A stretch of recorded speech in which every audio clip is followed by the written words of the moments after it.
welcome back in, everyone. I think a few of our folks had to leave already for their travels back, but welcome to what is the last session of the 2024 NAAM conference.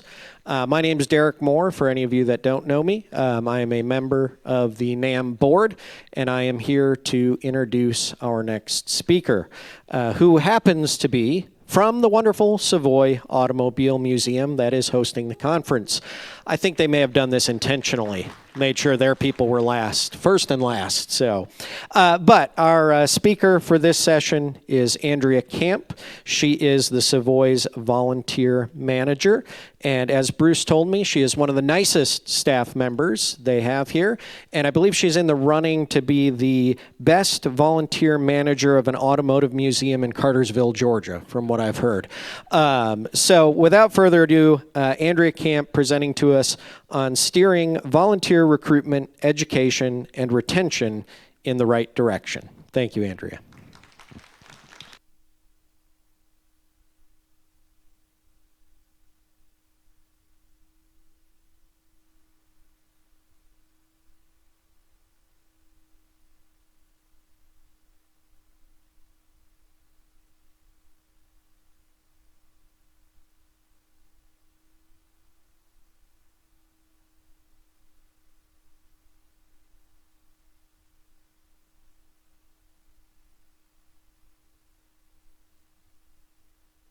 No? Okay. Now it's on. Okay. Yes. So my name's Andrea Camp. Just to give you a little background on me, I first kind of was introduced into the museum world when I took a job in the cafe at the Booth Western Art Museum here in Cartersville. And that I'm very fortunate to have the opportunity to come to Savoy and work with a lot of the same people that were at the booth. So I came here, I originally started in guest services, and then I moved into my position as a volunteer manager. So it's been a great transition, and I've been in this position for about 1.5 years now. So, start with our slides here. So this is kind of the beginning. This is when I first started here, and this is just kind of the small little group of volunteers that we had. And I'm pictured here with the volunteer manager that was prior to me there. And then most of these folks here were acting as tour guides at that time, as docents.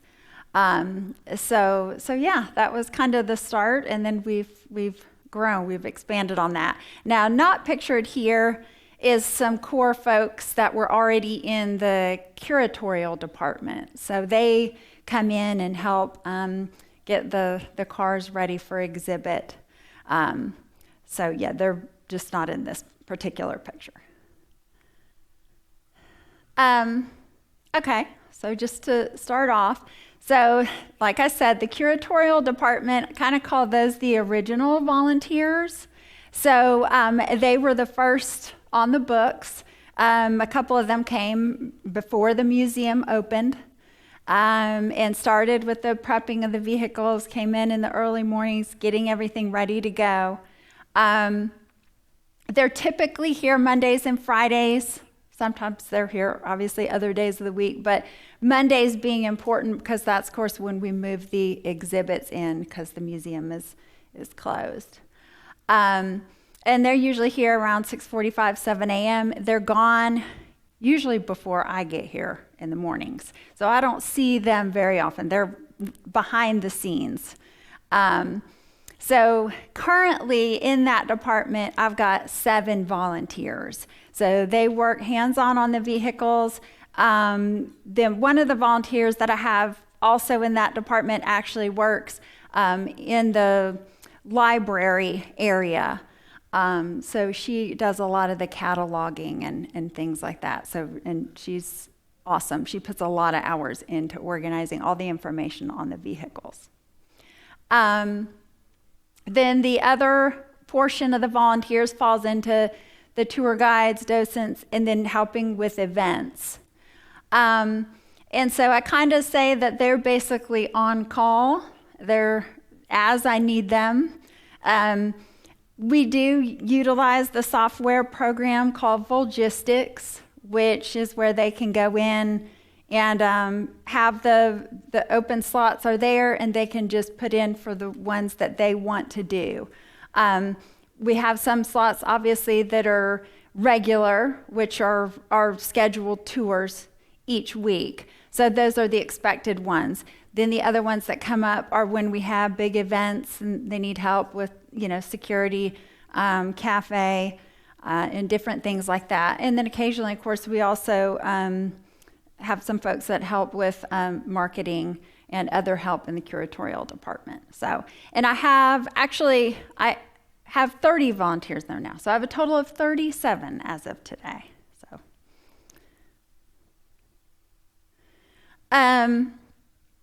recruitment, the way we bring people on, really is just through our website. They can go to the website and click on the link. They can fill out an application. That comes to me, and then I look at it from there. Also do email blasts, and those are usually really helpful. And it's really nice because I can just kind of ask folks in development and in marketing. I can say, hey, can you put a little something out there specifically asking, for these kinds of volunteers? And they just put that out there, and typically I have a really good response just from that. So I'm really fortunate with that. Once I bring them in, when we kind of the onboarding, I just do a little initial interview, kind of ask them what their interest is, what their background is, what they think their focus would be. Do a background check. Once that goes through, then I bring them in kind of for the second interview. And then we have a handbook which we go through, has all the necessary, kind of like from a human resources perspective, all that important information that you want on file. Give them a login, show them how to use the Volgistics so they can go ahead and sign up for what they want to do. And then we have a tour guide book, like a preliminary kind of tour guide book that I send with them. So they kind of have an idea of what to expect if they're going to learn the tour and lead a tour, kind of the basic overview of what we cover and how long that tour should be and those sorts of aspects of it. Once they've done that, then they come in and do some shadowing. Just kind of follow the other volunteers, the other docents around, and kind of get an idea of how the tour works and all that, and kind of develop really their own take on it. So in talking about that, the Highlights tour has, with that being the most regularly scheduled thing that we do that every Wednesday and Thursday, and then the second and fourth Saturday of every month. It has definitely changed a lot over time since I've been here. We've had to kind of evolve it to kind of fit the needs of the different docents, and just taking input from folks what they think would work better. We originally started out, when I came, it was actually just a paper kind of guidebook. So you just it was stapled at the top, and you just kind of flipped through and you looked through it. And that really didn't work real great. Most people don't want to walk around with, full-size sheets of paper and have to try to flip through and see what they want to say. The other part of that being, most of the folks that come in here have a really good background in automobiles in general anyway. They have a lot of knowledge, and then they know what they want to learn more about for the tour. So they go ahead on their own, and they get that information, and they kind of create their own outline of what they want to put into the tour. So what kind of came from that is, first I developed this little, I thought this was neat. I was like, oh, I'm going to make little miniature notebooks. And then the tours were it's small in here and you can flip through. And then because our exhibits change once a month, so you have to remember at the end of each month, they've got to learn a whole new gallery. So I'm like, they can take the old one out, they can put the new one in. Like, this is going to be awesome. Well, they didn't really like it. It didn't take, maybe this is cumbersome, or it just didn't work, and that's fine. So what we've ended up with, so what happened is most of the people ended up making their own note cards, okay? So they just make index cards. That's what they carry. It's the information they want, all the research they've done. So we've ended up with the larger, the 5x8, but these are actually made by one of my volunteers. Put a lot of time into these, so he has cataloged all of the exhibits, and he creates these as each exhibit changes. He puts the little picture at the top and all this information in. So these are available for them to come in, and we kind of pre-print them, and then they can come in and get them as the exhibits change, or just some, this is the framework for it, so to speak. If they want to add more to it, then that's fine too.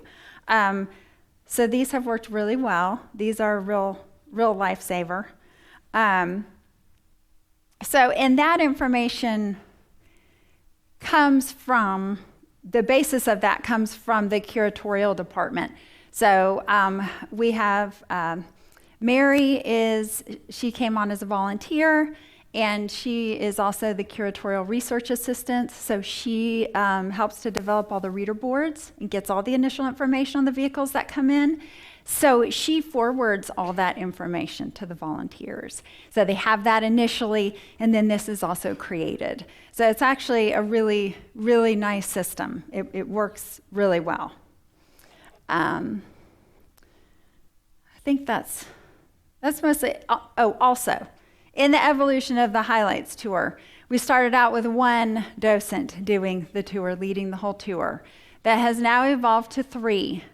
So each tour has 3 docents. They really like that. They make one person what they call the lead.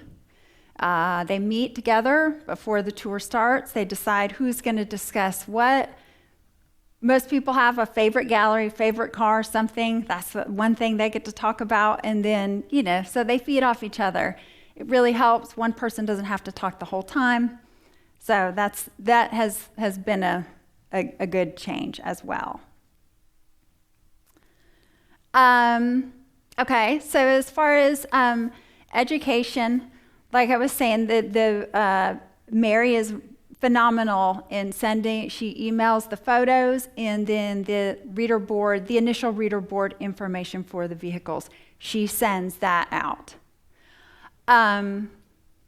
We also do, at the beginning of each exhibit, so usually Tuesday mornings, before they would have their first tour for a new exhibit on that Wednesday, the Tuesday morning before we come in, that's when I can do like a monthly meeting. So we kind of sit down. We usually have some kind of little breakfast, donuts or something like that, and some coffee. We sit down, talk about things that are upcoming, important things, just ask questions, all that sort of thing. And then Mary, again, she will lead a walkthrough of the new exhibit. So we get to go out, we get to see all the cars, the setup, and get the initial information on it. So like I said, that's once a month with each exchanging one. And then just independent-wise, like I said, a lot of them really enjoy doing their own research. They may do it at home, but they also come here. They like to use our research library that's in administration. And and they kind of, use that as a time too to hang out, socialize, learn from each other. And so it's a good opportunity to learn more. Okay, so in terms of the walkthroughs, so you see we had a special guest with this walkthrough. We were very privileged. And so this is the Rolling Sculptures exhibit. This is when it came in. And so this was a Tuesday morning. And so Ken was here, and walked through. And as you can see, everyone's just, just closely paying attention, getting all the information they can about this new exhibit. So it's fun. It really is.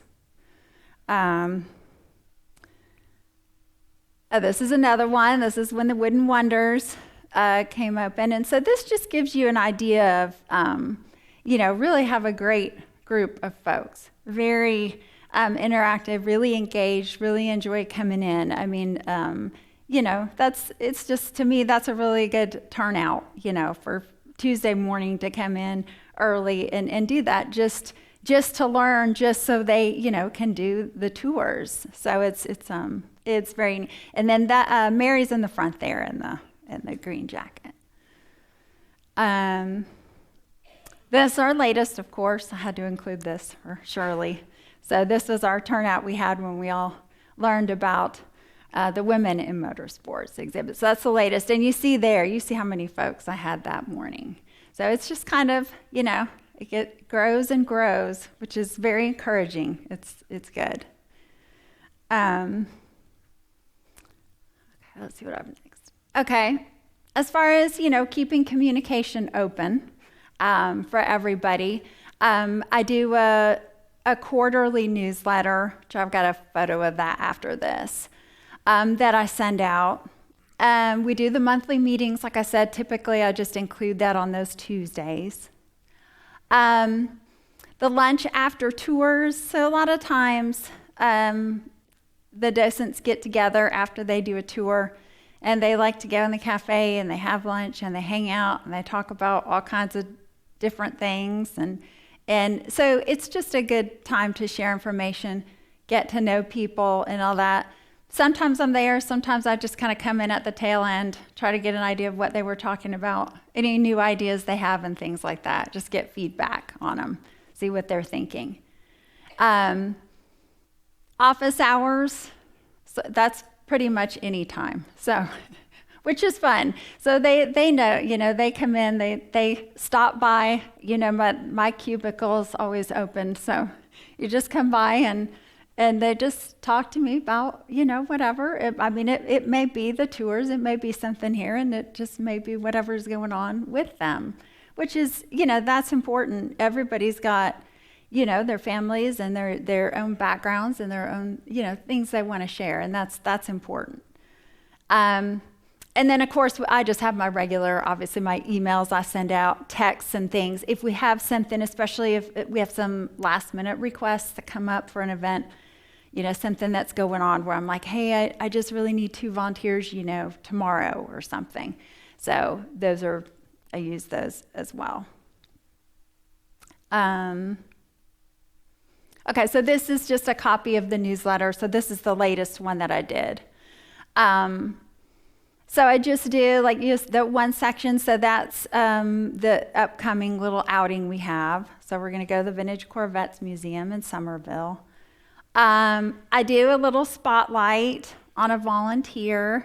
So I call them the Savoy Volunteer Star, which they kind of like, and then they kind of don't. They don't really want to be spotlighted, but I do that anyway. I do that's, and then just kind of general synopsis of things that are coming up. So I had talked about our Boots and Saddles event that we had. I talked about NAAM this week, and then the National Docent Symposium that's coming up in November. Try to do a little quote, and then, just obviously I have to put in there, I'll be adding new opportunities, so make sure you look in Logistics. So, because we just keep getting more and more, especially these last couple months. So try to get them to keep an eye out on that. So as far as, trying to keep them engaged, try to retain them, keep them around. The outings, like I said, we go to, different museums, do banquets. I did a volunteer banquet where I did some awards and things like that, recognition.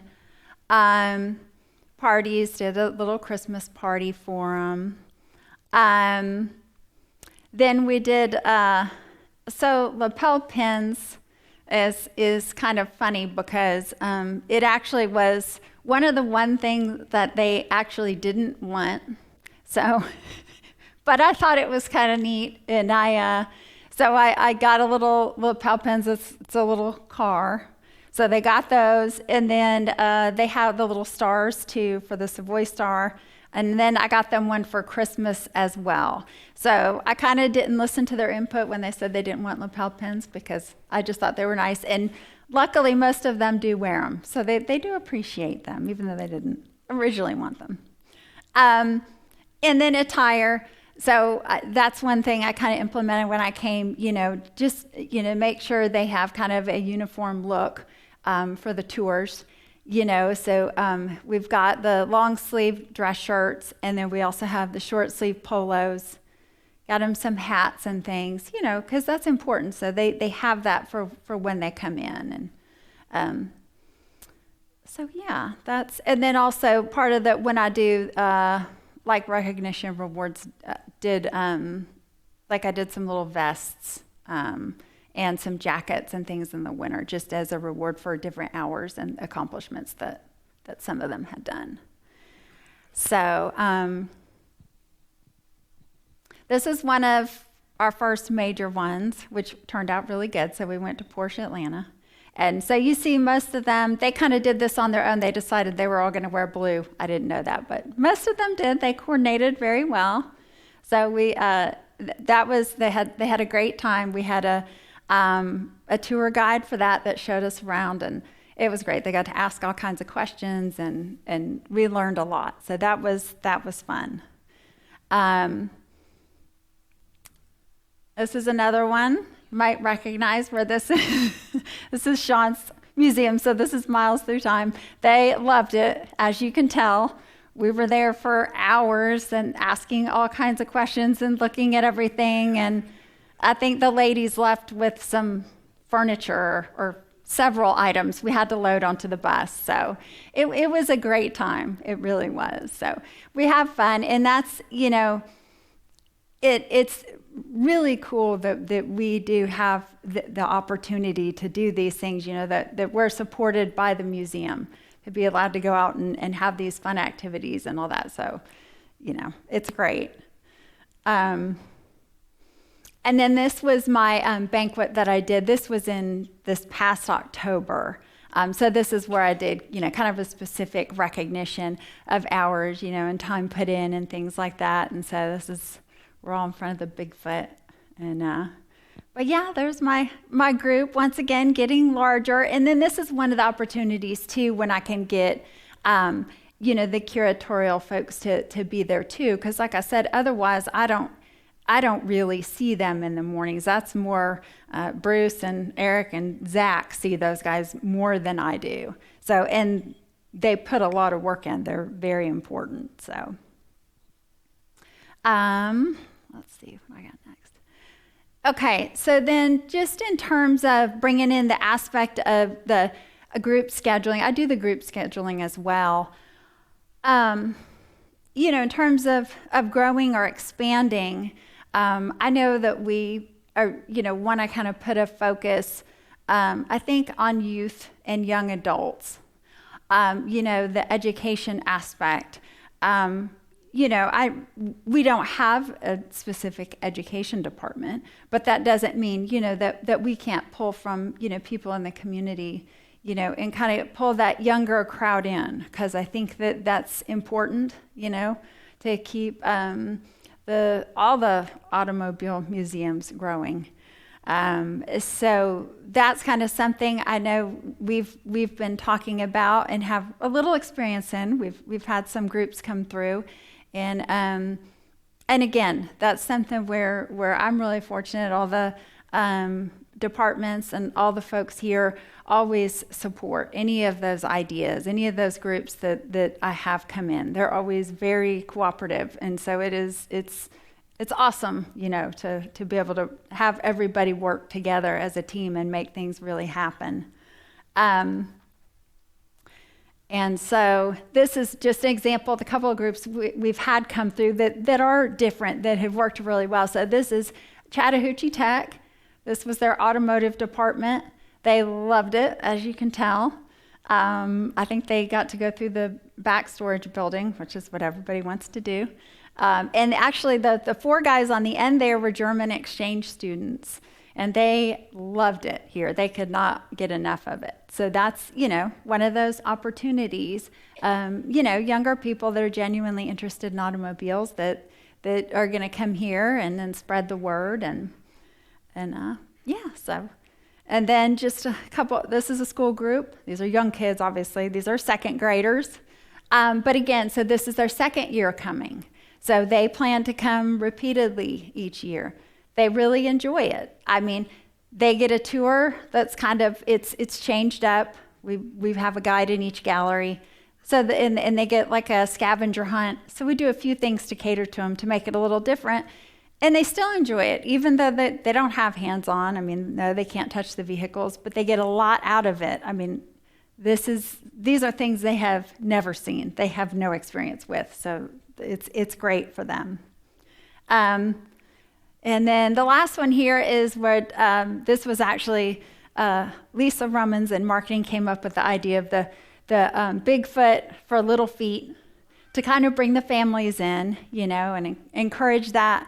And so it's kind of a snapshot of, it does work. You offer just little things for the kids to do and, a little break for the parents and a special tour.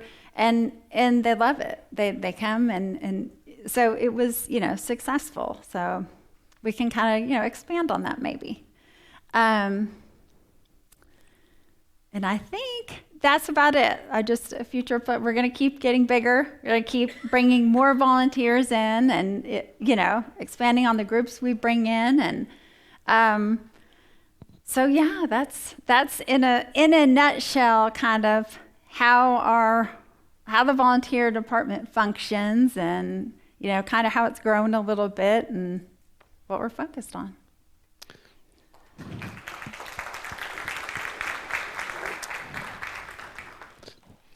Okay, so I have one question, and then I'll open it up for other questions. But how many kids did you have for the Bigfoot for Little Feet? Do you remember how many came in? I know that the overall, I think, visitors were just over 100, but I believe it was about 80 or so that were actually, the youth age. Okay, yes. So 80 kids. Mm-hmm. Okay.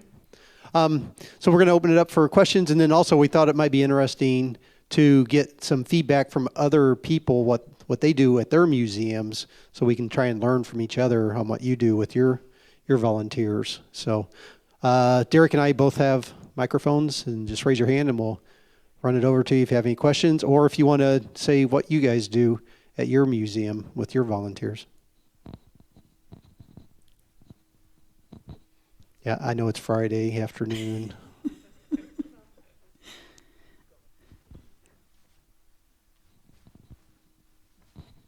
Thank you so much for talking about such an important part of what we all do. I'm from Revs Institute, and I have the unique distinction. I started as a volunteer, and it became it's now a career. So I have a very soft spot in my heart for volunteers.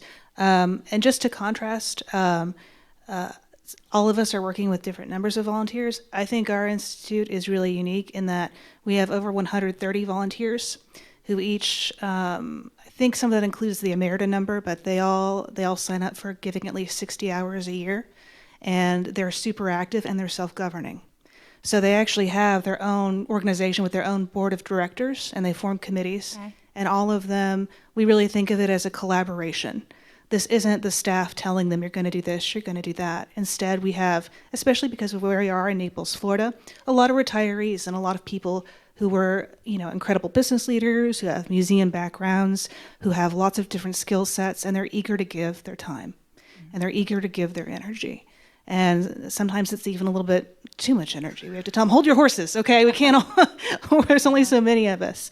So we're very blessed to have our volunteer coordinator, Whitney Harrod, who maybe you've been in contact with, but really it's incredible because she says when she talks to other volunteer coordinators at public institutions or museums in our area, usually the issue is pulling teeth to get people to participate. Mm-hmm. And we have the opposite problem. Instead, we have people who are eager to participate. And I would wager, just having been on the volunteer side of things myself, is the volunteers being self-governing and feeling that we have a lot of, what's the word, maybe self-determination is the word I'm looking for, or rather a kind of like we collaborate on an equal level with staff. So it's not that you are the brute labor and we just show up when you call. So I think that's really worked for us, and it helps. I think it gives everybody an opportunity to shine with their particular gifts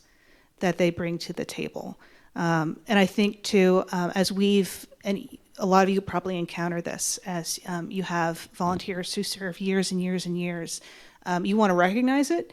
And also we have a status, if you've reached a certain number of hours, you become what they call, each level gets recognized, and we want to honor that at our banquets and our newsletters. But when you reach a certain number of hours, you reach emerita or emerita status. So some of our volunteers, who can no longer stand for long periods of time, or because of health considerations, it's not feasible for them to keep to a schedule where they're coming in person all the time, but we don't want to lose their wisdom. So we say you're still in their volunteer network, you're still coming to all our events, you have an open invitation, but you no longer have the service requirement in order to be part of our organization. And I think that's been very important, because we don't want people to feel just because they have new challenges due to age or health that they still aren't important and valuable to us. So. Yep. Thanks. Hi, I'm Terry from Stahl's Collection in Michigan. We brought on Chloe 2 years ago. Oh, she's on her third year. I feel like she's been with me forever anyway. And gave her the I don't want to say challenge, but now she is our volunteer coordinator. But in the last year, she's increased our volunteer staff by 30%. So we went from 14, I shouldn't even say that because my math is probably really bad, but we've got about 25 volunteers right now. So and the really good thing is she's brought on a lot more female volunteers. And a lot of them that have come on don't even have a car background. So they just want something to do. And she's been working really hard at getting a volunteer handbook written up and guidelines, and seeing, like the one thing I saw in there where you talked about, but that's one thing we haven't really done, is we basically say, okay, come on in, here's the forms, here's the sheets, and here's a volunteer, yeah, you can shadow him, or what's your favorite area, because ours are very range from late 1800s to the mid 60s. So it's you like a spot, pick that spot. We'll give you a volunteer to work with, but we didn't really have anything so structured, and that's what she's working on now. But we also never did we don't do regular tours. It's our volunteers are out sporadically, and people can talk to them or they'll approach people. So we never did really do a regular walkthrough with these volunteer wannabes and give them that option. So seeing that, I thought that was a good suggestion to do that. I think we'll add that on. We do use Sign Up Genius, which is like that to do for the scheduling for them. And that has really increased and really helped us out a lot for their scheduling. So, but I think that's, anything else you want me to throw in? This was very good. And Yes. I'm taking a lot from it. So Oh, Yes. This is the one that we've been looking forward to because, like I said, we are just revamping everything with our volunteers right now. So it did help. Thank you so much. thank you. Doug with Midwest Dream Car Collection. One of the programs we started early on, we've been open just 5 years, but after our first year, we brought in a junior volunteer program where anybody from 12 to 17 years old can come in and sign up to be a volunteer. And we've got 6 currently junior volunteers, and one of our most active started when she was 12. And she's religiously there every Saturday morning for 2 hours and just really gets engrossed with the cars. We have about 30 adult volunteers that work 2-hour shifts. We try to do training sessions with our volunteers, and we'll have them come in the evening and have some pizza or something, but we'll educate them on cars. We invite them to pick a car to talk about and educate themselves on and teach others, which helps them learn about it and also teaches us. Chris and I don't have the full responsibility of doing all the education. They do some tours for us. We do a lot of museum tours. which are generally Chris and I. But like Sunday, we've got a big tour, and Chris and I won't be back yet, so we've got a couple of our volunteers that are doing that. We hold a couple of events every year to honor our volunteers, Christmas parties, spring parties, things like this. But the junior volunteer programs I really wanted to bring up because that's a wonderful program. They shadow one of our adult mentors and volunteers, docents on the floor, and it's a good experience for them. The families love it, the parents love it. It's just a great program, so you ought to consider that if you don't have one. Yeah, for sure.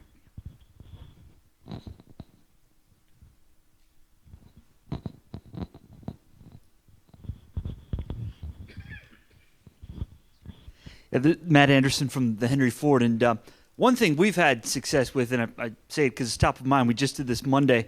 Every year we host what we call our all-staff conference.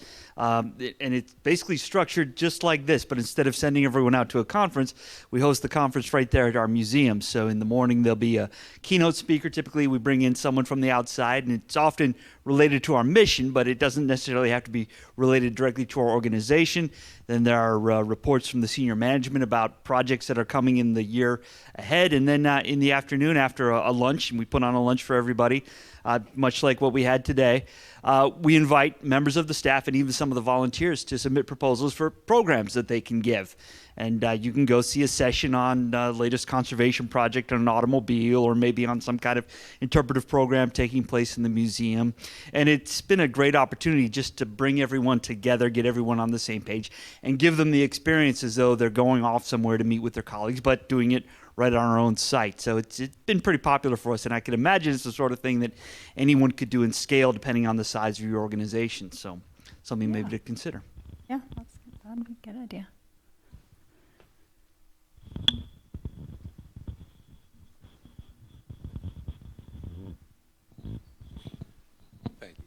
So I'm Mark from the Rolls-Royce Foundation. Sarah and I are faced with some unique challenges. When I came on board about 6.5 years ago, we had one core group of volunteers that they self-named themselves the Friends of the Foundation. And these folks met once a month, 12 times a year maximum, to come in and play at the cars. We had no weekly volunteers whatsoever. All of our board members, all of our chairpersons came from the Friends of the Foundation. And they were really completely focused on just playing with the cars. They didn't give a darn about anything else but the cars. So the first thing I did was go on Volunteer Match and started plugging in stuff for weekly people. And I'm thrilled that the very first weekly volunteer I got was Sarah. We have since grown that to document scanners. We've grown that to docents. We've grown that into weekly volunteer car detailers and other things. And our weekly volunteers far outnumber our once-a-month Friends of the Foundation and run circles around them and get more done in a week than probably our traditional friends do in an entire year. So, if you don't use Volunteer Match, I strongly, suggest you looking into that. But it's been really good. I mean, Sarah and I play good cop, bad cop all the time with the traditional group because, they sort of have that air of authority compared to the weekly volunteers that are more than happy to do whatever we need to have done. So we're slowly trying to change that old guard culture. It is a challenge, but a lot of those monthly people have gone over to the weekly session and see exactly how it should work. So it's a very big ship to turn around, but we're getting there. But like I said, if you're looking for good people, Volunteer Match has really been beneficial for us. Okay. Thank you. One thing I wanted to say quickly about Volunteer Match, if you don't know what it is, think of it, depending on your demographic, think of it like Match.com, like you're trying to date someone. So the person that's looking to volunteer, you go on there and you're like, I want to spend my time, I'm interested in these type of things.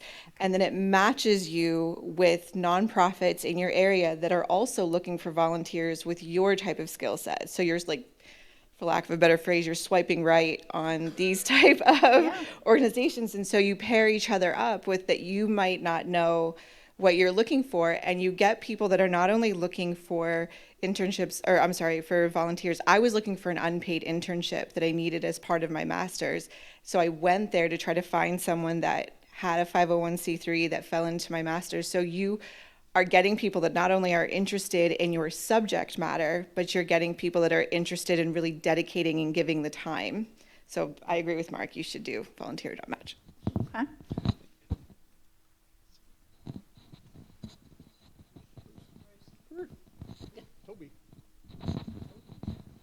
Hi, Toby Stinson from Owl's Head. And as a lot of people know, Owl's Head has an amazing volunteer force. And it's been that way since I can remember going to the museum as a kid. And a couple things I would, from my observation, pass along as you're building a volunteer crew is, and one thing to compliment the Savoy on right now, as I can tell, is having the volunteer coordinator be a person that volunteers really, truly like, love, respect. Because when you have one that they don't, the volunteers will certainly let you know. And I wish she was here to hear this, but we have one at Owl's Head right now. Ashley is absolutely phenomenal, and they love her to death. The next thing I would say is make a prioritization simply giving as much as you can to your volunteers. Nothing stronger than the heart of a volunteer. I think we did it in the last year, and a lot of this is due to Ashley. Got back to at Owl's Head, having spur of the moment pop-up cookouts and blowing out the grills, and we're cooking the food for them, and we're having a ball, and anything we can do to provide them opportunities. Because the reality is we have a very large volunteer crew and roles. We're there so often in the summertime. We do have the New England Auto Auction, which if you've ever come a chance to come see that, it's all run by our volunteers. And we go 3 weeks in a row in the summertime, and no one gets a day off. We don't even count anymore. We just sleep at the museum. Some of them literally is what we do to do that. Everyone is amazed that, oh, you guys fly your aircraft. We've got ex-Boeing 777 pilots out there that are retired working on Stearmans. We have one conservator for aircraft, one conservator for ground vehicles, and they're coming in, and the amount of expertise is just amazing. So when you see those people, capture them, make them feel valued, reward them, little pins on the lapel, pizza. And I don't know about the Savoy, but I can tell you right now, we can shut down the Owl's Head Transportation Museum on Tuesdays and Thursdays or any day. If you forget to have the coffee made, it is like we're being invaded, okay? So make sure you always take care of those things. We've almost shut things down. We had a guerrilla education series going on.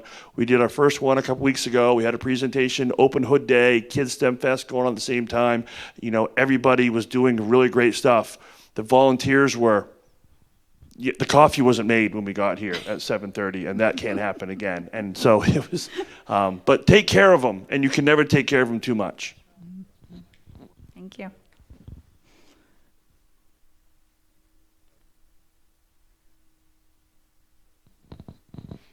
Okay, anyone else? Okay, well, thank you. Appreciate it, Andrea.